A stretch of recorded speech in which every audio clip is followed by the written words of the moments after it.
వికారాబాద్ జిల్లా పూడూరు మండలం మన్నేగూడ నుంచి అప్పా జంక్షన్ వరకు నిర్మించబోయే నేషనల్ హైవే పనులకు అడ్డంకులు తొలగిపోయాయని పరిగి ఎమ్మెల్యే రామ్మోహన్ రెడ్డి తెలిపారు.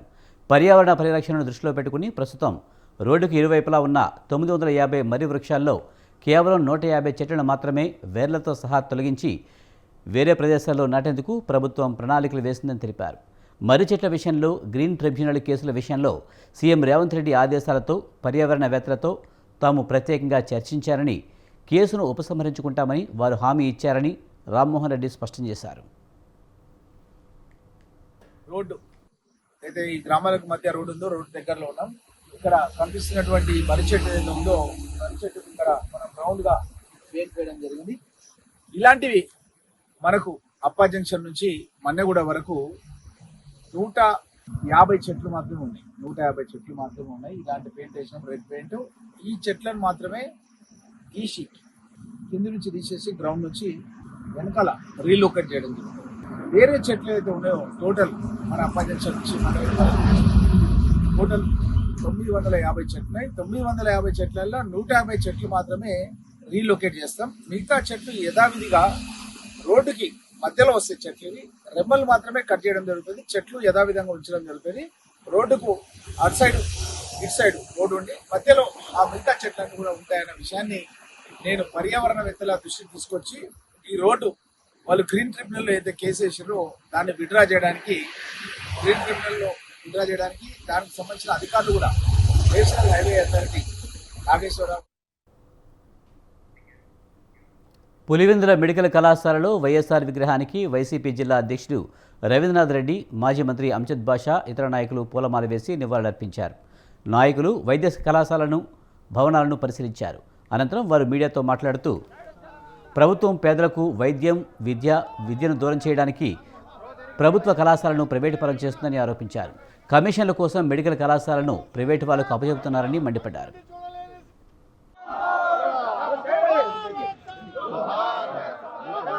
మొత్తం పులివెందులకు సంబంధించిన మెడికల్ కాలేజీ, హాస్పిటల్, బిల్డింగ్స్ అన్ని కూడా మనం ఇప్పుడు చూడడం జరిగింది. సో మనం అందరం కూడా చూడడం జరిగింది. ఈ బిల్డింగ్ సంబంధించి 542 కోట్ల రూపాయల వ్యయంతో నిర్మించాలా అని చెప్పి నిర్మించడం జరిగింది. దాంట్లో బ్యాలెన్స్ మిగిలింది ఒక 120 కోట్ల రూపాయల విలువైన బిల్డింగ్స్ మాత్రమే పెండింగ్ ఉన్నాయి. సో మిగతా ఎక్విప్మెంట్ అంతా కూడా రావడం జరిగింది. దాంతో పాటు రిక్రూట్మెంట్ కూడా పూర్తిగా చేయడం జరిగింది.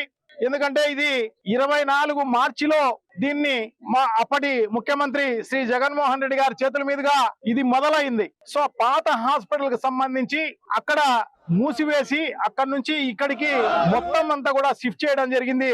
సో ఇక్కడనే ఈ మధ్య తెలుగుదేశం పార్టీకి సంబంధించిన మంత్రులు, ఎమ్మెల్సీలు, ఎమ్మెల్యేలు పని కట్టుకొని మెడికల్ కాలేజీలు కడిగి చూసి లోపల ఇన్నర్ ఫీలింగ్, మన నాయకుడు ఎవడు ఇంతగా గొప్ప పని చేయలేకపోయినా వీడు జగన్ ఏ మనిషిరా బస్సు, వీడు ఇటు అద్భుతంగా కట్టినాడు, ఇది దెబ్బకు పైసలు అయిపోయింది, ఈవీఎం మిషన్ లేకపోతే మనము ఎంత సూపర్ గా కట్టినాడు అని లోపల అనుకుంటూ అది బయటికి చెప్పి సావలేరు. కాబట్టి రాజసౌధలాంటి రాజులు ఉండే సౌధం ఎట్లుంటుందో అటువంటి భవనాలను నిర్మిస్తే ఈ చూపిలే వాళ్ళు, ఈ చూపిలే వెనక్కి పోయి ఏమో ఒంటికి పోసేదో, కంప చెట్లు ఉండేదో, ఏడన్నా సెప్టిక్ ట్యాంకులు ఉండేటో కట్టకుండా ఉంటారు చూడి, అవి చూపిస్తున్నారు.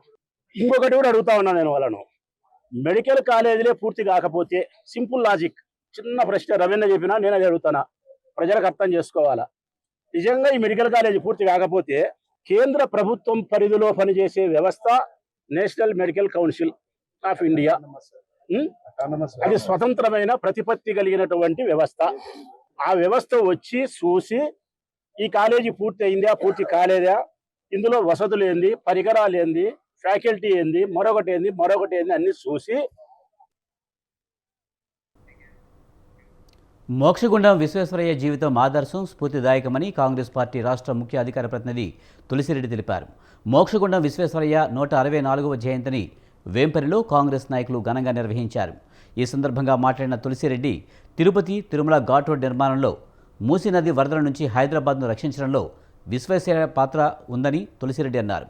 విశ్వేశ్వరయ్య జీవితం అందరికీ ఆదర్శమని చెప్పారు. మోక్షగుండం విశ్వేశ్వరయ్య గారు ప్రపంచ ప్రఖ్యాత ఇంజనీర్, తెలుగు బిడ్డ, వారి పూర్వీకులు తెలుగువారు. ఆయన బహుముఖ ప్రజ్ఞాశాలి, మహామేధావి, మేధస్సులో బృహస్పతి వంటి వాడు. అటు ఆంధ్రప్రదేశ్, ఇటు కర్ణాటక రాష్ట్రాల్లో, తెలంగాణ రాష్ట్రాల్లో అనేకం ఆయన రూపకల్పన. మూసీ నది వరదల నుండి భాగ్యనగరాన్ని, హైదరాబాద్ నగరాన్ని కాపాడినటువంటి రక్షకుడు ఆయన. తిరుమల తిరుపతి ఘాట్ రోడ్డుకు రూపశిల్పి ఆయన. కర్ణాటకలో మైసూరు దగ్గర బృందావన్ గార్డెన్స్ కానీ, కృష్ణరాజ సాగర్ ఆనకట్ట నిర్మాణం కానీ, భద్రావతి ఉక్కు కర్మాగారం కానీ, మైసూరు శాండల్ సోపు కానీ. పెద్దపల్లి జిల్లా రామగుండం నియోజకవర్గంలో హెక్టార్ పాలన నడుస్తుందని అధికారాన్ని అడ్డుపెట్టుకుని ఎమ్మెల్యే రాజ్ ఠాకూర్ ప్రశ్నించే గొంతును నొక్కేస్తున్నారని బీఆర్ఎస్ జిల్లా అధ్యక్షులు కోరికంటి చందర్ ఫైర్ అయ్యారు. నియోజకవర్గంలో కూల్చివేతలకు వ్యతిరేకంగా బీఆర్ఎస్ బంద్ను కాంగ్రెస్ నేతలు బెదిరించి విరమింపజేశారని ఆయన అసహనం వ్యక్తం చేశారు. కాంగ్రెస్ పాలనలో ప్రజాస్వామ్యం ఉనికి ప్రశ్నార్థకమైందన్నారు. శాంతియుతంగా బంద్ పాటిస్తున్న వ్యాపారస్తులపై కాంగ్రెస్ నాయకులు బెదిరింపులకు పాల్పడడం సరైంది కాదన్నారు. అభివృద్ధి పేరుతో కమిషన్ల కోసం ఎమ్మెల్యే అండుకు దౌర్జన్యాలకు పాల్పడుతున్నారని చందర్ ఆగ్రహం వ్యక్తం చేశారు. నియోజకవర్గంలో అరాచక పాలనపై కలెక్టర్కు వినతిపత్రం సమర్పించనున్నట్లు ఆయన తెలిపారు. తలపించేటువంటి విధంగా రామగుండం శాసనసభ్యులు రాజ్ ఠాకూర్ మక్కన్ సింగ్ గారు చేస్తా ఉన్నారు. ఈ కాంగ్రెస్ పాలన నియంత్రపు పాలన, నిరంకుశ పాలన అనేది ఎలా తేటతెల్లం అయిపోయింది. లక్ష్మీనగర్ లో మాకు నష్టం జరుగుతుంది, నష్టపరిహారం ఇవ్వాలని చిరు వ్యాపారస్తులు, ఇల్లు కూలిపోయినటువంటి బాధితులు మందు పెడతా ఉంటే కాంగ్రెస్ వాళ్ళను బెదిరించి మీకు ఇప్పుడు 5 ఫీట్లే అంటున్నాం, మీరు బంధు పెడితే 10 ఫీట్లు తీసేస్తాం అని చెప్పేసి ఇలా బెదిరిస్తున్నటువంటి దుర్మార్గమైనటువంటి పాలన, హిట్లర్ పాలనను తలపించే విధంగా రామగుండంలో పాలన సాగుతాం. గతంలో హిట్లర్ కు జరిగినటువంటి బుద్ధి గుణపాఠం ప్రజల నుండి వచ్చినటువంటి సందర్భాన్ని కూడా చరిత్రలో చూసినాం. రేపు రాబోయే కాలంలో రామగుండంలో ఈ కాంగ్రెస్ పార్టీ. నిర్మల్ జిల్లా ఖానాపూర్ పట్టణంలోని ఎంజేపీటీ బాలుర పాఠశాలను ఖానాపూర్ ఎమ్మెల్యే బొజ్జు పటేల్ ఆకస్మికంగా తనిఖీ చేశారు.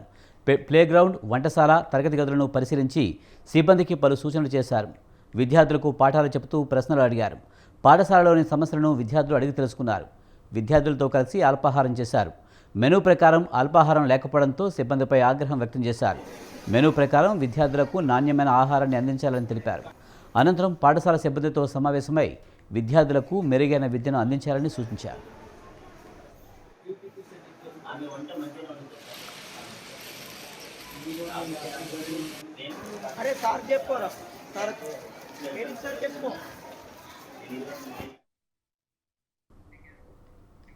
గద్వాల జిల్లాలో రేవులపల్లె, చింతలరేవు అఖిలపక్ష నాయకులు ధర్నా నిర్వహించారు. గద్వాల జోరాల హైలెవెల్ వంతెనను పాత జీవో ప్రకారం రేవులపల్లి, నందిమల్ల మధ్య వంతెన నిర్మించాలని డిమాండ్ చేశారు.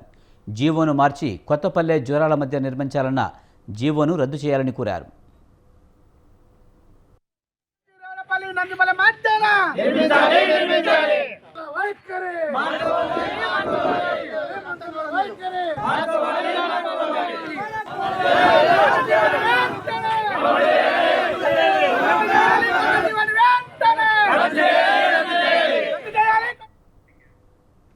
మాజీ సీఎం జగన్ అసెంబ్లీ సమావేశాలకు వెళ్లకుండా ప్రతిపక్ష హోదా అడగడం సిగ్గుచేటని చీపురుపల్లి ఎమ్మెల్యే కళా వెంకట్రావు అన్నారు. ప్రజలు ఇవ్వని హోదాని ప్రభుత్వం ఎలా ఇస్తుందని ప్రశ్నించారు. ప్రజాస్వామ్యబద్ధంగా పనిచేయకుండా విధ్వంసకరంగా జగన్ మారిపోయారని అన్నారు. జగన్మోహన్ రెడ్డి తానంటే బొత్స తానా తందానా అని వంతపాటి ప్రజాస్వామ్యాన్ని కూని చేస్తున్నారని ఆరోపించారు. కూర్చోవడం లేదా, కూర్చోకుండా నేను వచ్చేస్తాను, జైల్లో పెట్టిన 3 మాసాలు ఉంటాను, మళ్ళీ బయటకు వచ్చేస్తాను, మళ్ళీ కార్యక్రమాలు చేస్తాం, మళ్ళీ పార్టీని మనం ముందుకు తీసుకెళ్దాం, మళ్ళీ నాకు ప్రజలు ఓటే చేస్తారని చెప్పుకుంటున్నాడు. ప్రజాస్వామ్యతంగా పనిచేయాల్సినటువంటి పనులు చేయడంలా, రాజ్యాంగాన్ని లక్ష్య పెట్టడం లేదు, విచ్ఛిన్నం చేస్తున్నాడు. ఎవరైనా బుద్ధుండేటటువంటి వ్యక్తి అయితే గవర్నమెంట్ చేస్తుండే కార్యక్రమాలు ఎవరు పార్టిసిపేట్ చేయకండి, టెండర్లు వేయకండి, నేను వస్తే అవన్నీ మళ్ళీ విధ్వంసం చేస్తాను అని చెప్పేటటువంటి పరిస్థితి ఎప్పుడైనా మనం ఈ 70-80 ఏళ్ళలో. బులెటిన్లో షార్ట్ బ్రేక్ తీసుకుందాం. చూస్తూనే ఉండండి స్వతంత్ర.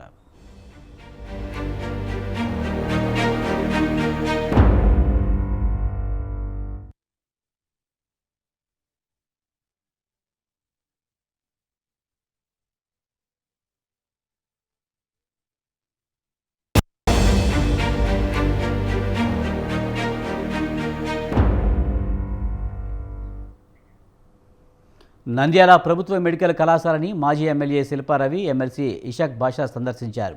మెడికల్ కళాశాలను నిర్మించిన 2 సంవత్సరాలు పూర్తయిన సందర్భంగా వైసీపీ నాయకులు కేక్ కట్ చేసి సంబరాలు చేసుకున్నారు. ఈ సందర్భంగా మాజీ ఎమ్మెల్యే శిల్పారవి మాట్లాడుతూ నంద్యాల మెడికల్ కాలేజీ పునాదులు లేవని హోంమంత్రి మాట్లాడడం హాస్యాస్పదమని ఎద్దేవా చేశారు. 1.5 సంవత్సరమైన కాలేజీ గేటుకు బోర్డు కూడా పెట్టలేని పరిస్థితుల్లో ప్రభుత్వం ఉందని విమర్శించారు.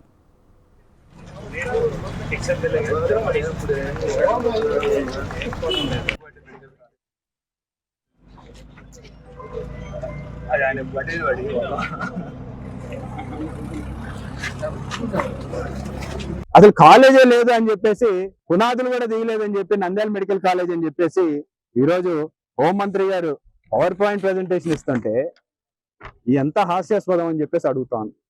అందుకనే ఈరోజు మీడియా సాక్షిగా, ఎందుకంటే ఉట్టి మేము వచ్చి చూపిస్తేనేమో గ్రాఫిక్స్ అంటే మరి, అందుకనే ఈ ఫోటో ఈనాటిది కాదు, మరి మేమే అధికారంలో ఉంటే మేమే ప్రారంభించాము ఒకసారి, మరి వీలే గవర్నమెంట్ మెడికల్ కాలేజ్ నంద్యాల అని రాసుకోవడానికి కూడా 1.5 సంవత్సరం పట్టింది. మీకు ఇంకా ఇప్పుడు కూడా లేదు బోర్డు.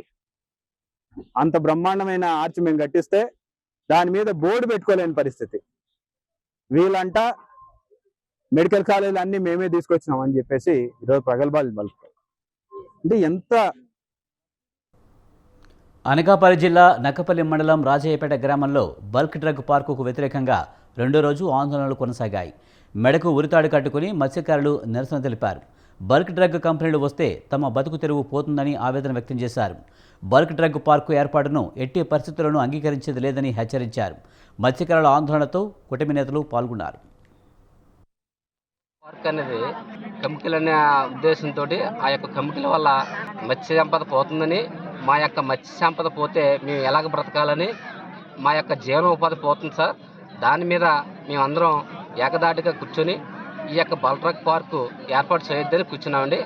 ఎందుకని అంటే బల్క్ డ్రగ్ పార్కు ఎందుకు వద్దంటున్నామండి సార్ అంటే, మా రాజీపేట విలేజ్లో గ్రామ ఊర్చుట్ల బల్క్ డ్రగ్ పార్క్ పెడుతున్నారండి. అయితే మేము మా ప్రజలందరం ఈ యొక్క కంపెనీకి వ్యతిరేకంగా కూర్చున్నాం సార్. అంటే గ్రామం ఆనుకొని బల్క్ డ్రగ్ పార్క్ వస్తే ఈ యొక్క స్మెల్కి కానీ, ఈ యొక్క పొల్యూషన్కి కానీ, ఈ యొక్క సముద్రంలో వ్యర్థ జలాలు వదిలే విషవాయులకు కానీ మా మత్స్య సంపద అంతా పోతుంది కాబట్టి, మా ఆరోగ్యం కూడా పోతుంది కాబట్టి ఈ యొక్క బల్క్ డ్రగ్ పార్క్ వద్దని దీని మీద మేము అందరం దీక్ష కోసం కూర్చున్నాం సార్. మాకు బల్క్ డ్రగ్ పార్క్ వద్దు సార్, మాకు బల్క్ డ్రగ్ పార్క్ వద్దు. దీనికోసం మేము ఎన్ని రోజులైనా కూర్చోడానికి సిద్ధంగా ఉన్నాం సార్. మా మీద 13 మీద కేసులు పెట్టారు సార్. దాన్ని పోలీసు వారు దాన్ని వెంటనే తొలగించాలని. ఏ విధంగా అంటే మేము ఎవరి మీద దౌర్జన్యం చేయలేదు సార్. ఇలాగే ఈరోజైతే ఇలా కూర్చున్నాం, నిన్న కూడా ఏ విధంగా కూర్చున్నాం సార్. దాని మీద వాళ్ళు మా మీద 13 మీద కేసులు వేశారు సార్. దాన్ని వెంటనే తొలగించాలని పోలీసు వారు విజ్ఞప్తి చేస్తారు. ఆ గంగ లేకపోతే మాకు బతుకు లేదు, ఇది మాత్రం వాస్తవం. ఆ గంగలో రాత్రి 12 గంటలకు వెళ్ళి పగలు 12 గంటలకు వచ్చి 200కి 300కి 400కి మా రక్తంతో మా వాళ్ళు బతుకుతారు. కానీ ఎవరు దానికోసం ఆశపడరు, ఎవరు రూపాయికి ఆశపడరు. మా కష్టంతో మేమే బతకాల, మా రక్తంతో మేమే తినాలి, మేమే బతకాలనేసి మా గంగపుత్రులు ఆశపడతారు. కానీ ఎవరి దగ్గర చేసేపు బతకాలని అలాంటి చెత్తకుడమే మా ఊళ్ళకి ఉండదు.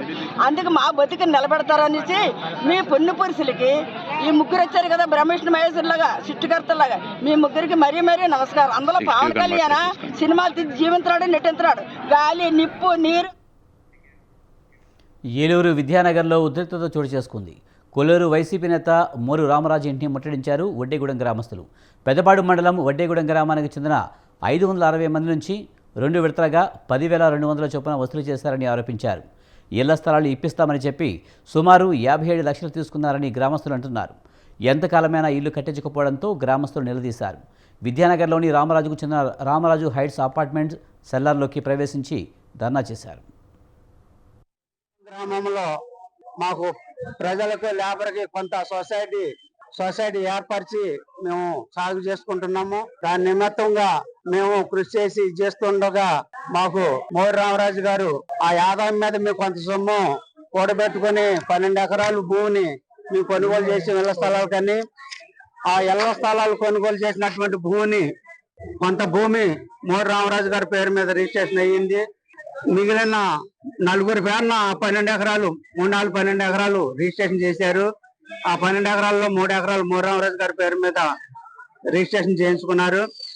ఆ భూమి కోసం మేము చాలా కాలం కూడా మా డబ్బులు మాకు ఇప్పించి ఆ రామరాజు అనే వ్యక్తి దగ్గర నుంచి మమ్మల్ని కాపాడాలని కోరుకుంటున్నాం సార్. మా ఒడ్డుగూడెం గ్రామానికి చెందిన వ్యక్తే ఒకప్పుడు పెద్ద మనిషి తరహాగా పెద్ద మనిషి వ్యక్తం చేసి మా గ్రామాన్ని అంతా దోసుకున్నాడు. ఆ దోసుకున్న అయ్యాన్ని మాకు ఇవ్వమని మేము అడగట్లేదు, మేము ఇచ్చిన డబ్బే మాకు. మా గ్రామంలో 560 వాటాలు ఉన్నాయండి. వాటాకు వచ్చి 10,200 కాడికి ఈ మోర్రావరాజ్ అనే వ్యక్తి మేము చెల్లించడం జరిగింది. ఎందుకంటే మాకు స్థలాల నిమిత్తం 560 మంది కలిపి ప్లాట్ఫామ్ కొనుక్కున్నామండి. ఆ ప్లాట్ఫామ్ నిమిత్తం రిజిస్ట్రేషన్ చేయించమని 10,200 మీరు 2 సార్లు నిరతల కింద ఇచ్చామండి.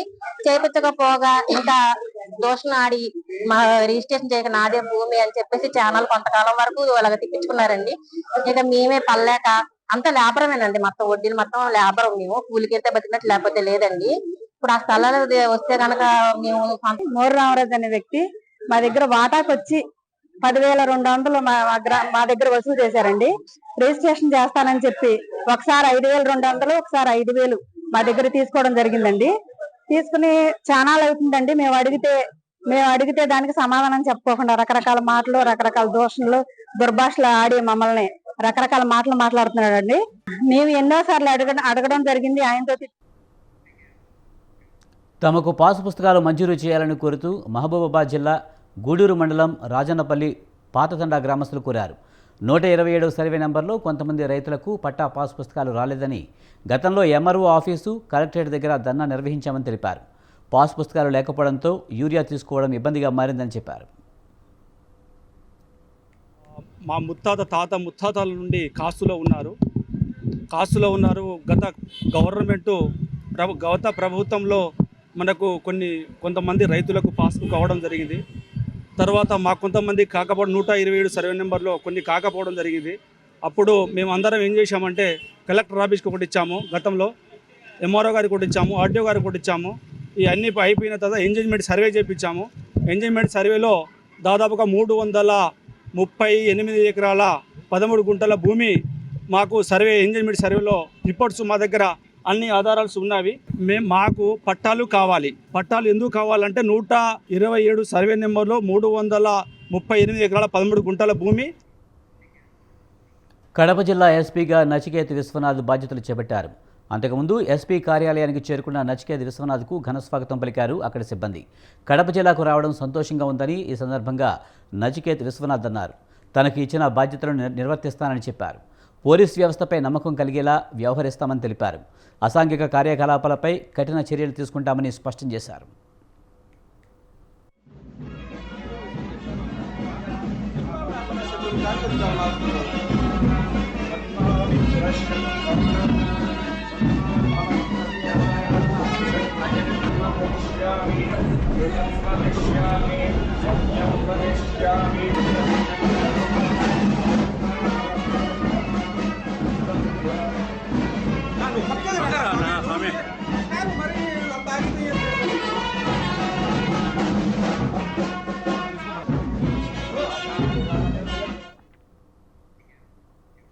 శాంతి భద్రతలు, మహిళల పరిరక్షణ, మత్తు పదార్థాల వినియోగ నిర్మూలనపై రాష్ట్ర ప్రభుత్వం, పోలీస్ వ్యవస్థ ప్రత్యేక దృష్టి సారించిందని అన్నమయ్య జిల్లా ఎస్పీ దేరాజ్ కనుబల్లి తెలిపారు.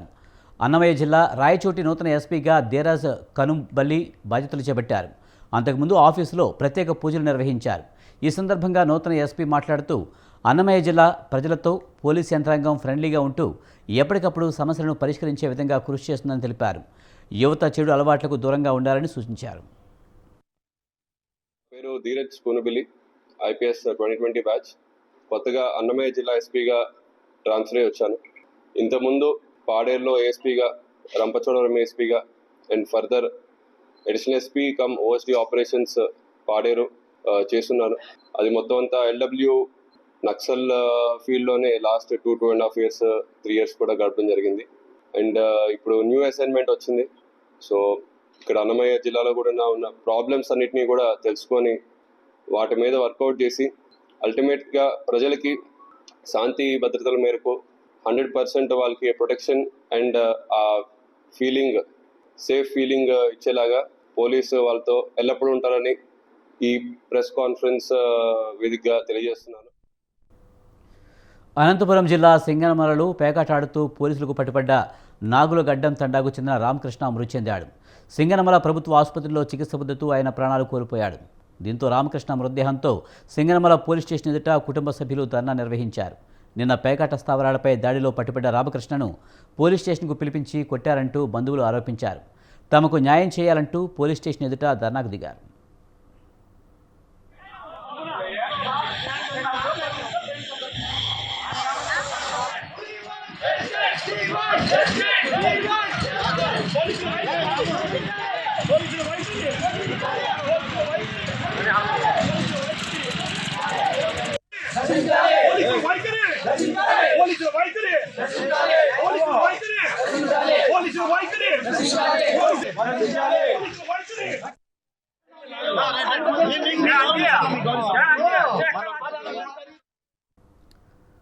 రైతులకు ఇబ్బందులు లేకుండా యూరియా పంపిణీ చేయాలని డిమాండ్ చేస్తూ మంచిర్యాల జిల్లాలో బీఆర్ఎస్ పార్టీ శ్రేణులు ఆందోళన చేపట్టారు. ఈ నిరసనలో మాజీ ఎమ్మెల్యే దివాకర్రావు పాల్గొన్నారు. మంచిర్యాల జిల్లా లక్సెటిపేటలోని ఉత్కూర్ చౌరస్తా వద్ద రహదారిపై యూరియా సప్లై పెంచాలని డిమాండ్ చేస్తూ రాస్తారోకో చేపట్టారు.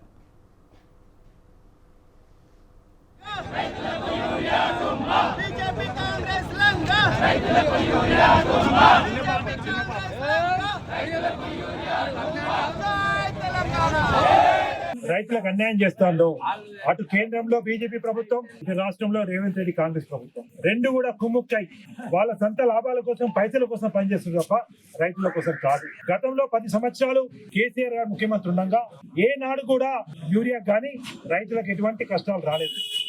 ఇవాళ రేవంత్ రెడ్డి ప్రభుత్వం వచ్చిన తర్వాత ఢిల్లీకి పోతే సంచులు పట్టుకపోవడం తప్ప యూరియా తీసుకొచ్చే సోయి లేదు ఈ కాంగ్రెస్ నాయకులు.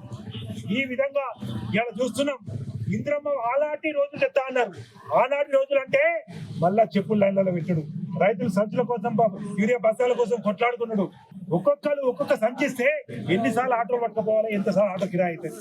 ఒక పాస్బుక్ కి 2 ఎక్కువ ఇస్తే 10 ఎకరాలున్నా 15 ఎకరాలున్నా ఎన్ని ఎకరాలున్నా 4 ఇస్తారు. కొంతమంది 5 ఎకరాలు ఉన్న వాళ్ళు 10-15 ఎకరాలు కౌలు తీసుకున్నారు. వాళ్ళ పరిస్థితి ఏం చేయాలా? ఎందుకు వాళ్ళని ఇబ్బంది పెడుతున్నారు, రైతులు ఇబ్బంది పెడుతున్నారు. పాలన చేత కాదు అనే సంగతి ప్రజలకు అర్థమైపోయింది. ఇవాళ అటు బీజేపీ కానీ ఇటు కాంగ్రెస్ కానీ. కొమరం భీం ఆసిఫాబాద్ జిల్లా గిరిజన సంక్షేమ శాఖ వర్కర్లు కలెక్టరేట్ ముందు ధర్నా నిర్వహించారు. వర్కర్లు లేక విద్యార్థులే వంటలు చేసుకునే పరిస్థితులు ఏర్పడ్డాయి. తెలంగాణ గిరిజన సంక్షేమ శాఖ పరిధిలోని ఆశ్రమ పాఠశాలల్లో హాస్టళ్లలో అవుట్సోర్సింగ్ కార్మికులుగా పనిచేస్తున్న తమకు జీతాలు పెంచాలని డిమాండ్ చేశారు.